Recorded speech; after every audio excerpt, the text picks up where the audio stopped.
In March's interview of the month, Oregon Chapter Chair Nicole and legal assistant Cruz Alejandra Trujillo Juarez joined to discuss what AILA's National Day of Action means to them. Alejandra first attended NDA in 2009 as a dreamer and Nicole's client, and now, 6 years later, the two reflect on what has happened since then and discuss why they are both participating in this year's NDA.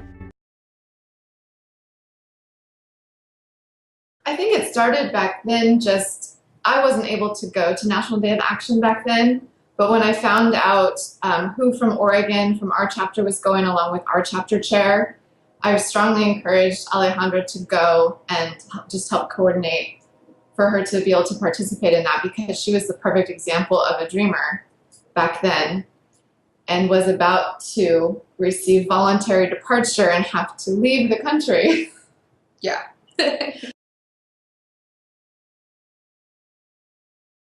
I got voluntary departure in 2009 in December, so I left to Mexico, and I was in Mexico from 2009 to 2012.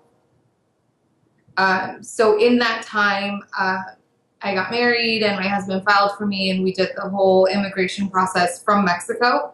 So I was down there. I taught English for about 1.5 years, and then I came back in 2012. I was looking for a job, and it had been like 4 months, and I'd applied everywhere, and I just couldn't get a job. I couldn't go back to school because financially the immigration process was really expensive, so we just didn't have the money for me to go back to school then. And I applied as an office assistant at an immigration law firm here in Portland, and they interviewed me a bunch of times. And then I heard that rumor that she had been interviewing at an immigration law firm, and I know them. Then I got an email from Nicole saying that they had a temp position here and if I was interested.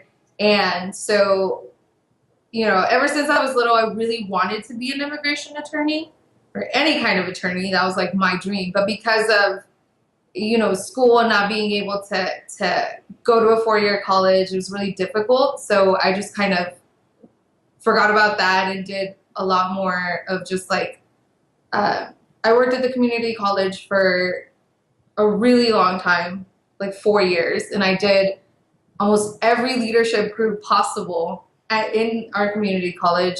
And so even if this was just a temp job, it was like the perfect job because it was what I wanted to do. I wanted to learn more.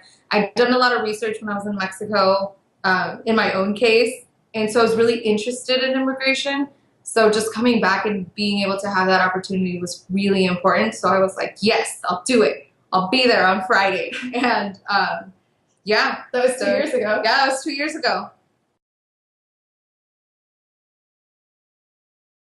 When I went by myself in 2009, it was scary because I was still undocumented. So just going in anywhere near or having anything to do with like immigration and just hearing immigration law, and there was going to be a lot of attorneys. It was really scary, but I felt like it was a good opportunity for me to learn and kind of share my experience.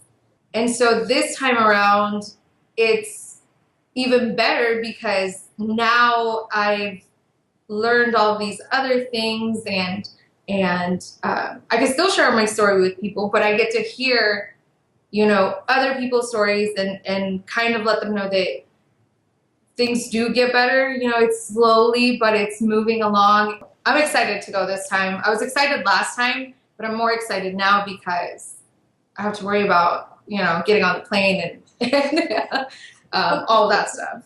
I mean, to think back at where we were in Alejandra's case then and now, and to have her work in our office with us and have learned so much, it's just a nice step to take and go back together. I wish I'd been able to go then. And now that I'm chapter chair, I have to go. So I'm excited about that. And then talk to the other attorneys in our firm. We just decided we would all go. And so it's a nice experience for our office to do this together. We represent so many DACA kids and hope to represent so many DAPA parents. It's a really exciting time. I really hope that we do have a way for the DACA kids, and hopefully by then DAPA parents, to have become permanent residents. There has to be something more, although I'm very hopeful that DAPA will become unstuck very soon. So in 5 to 6 years, if we could see all the DACA kids and all the DAPA parents like taking those steps to become permanent residents and really become part of the community, just to see someone like Alejandra come back and just jump right in and do such good work. There's all these people that are just waiting for more opportunities and will contribute so much back to society. It would be super exciting to see that happen. These 2-year, 3-year permits, they're a good step. But if we could see, you know, that leading to maybe permanent residency for a lot of these kids that have been here since they were 2 or since they were 1, I think 5 or 6 years from now, that would be the best scenario, that all these people could get a path to residency.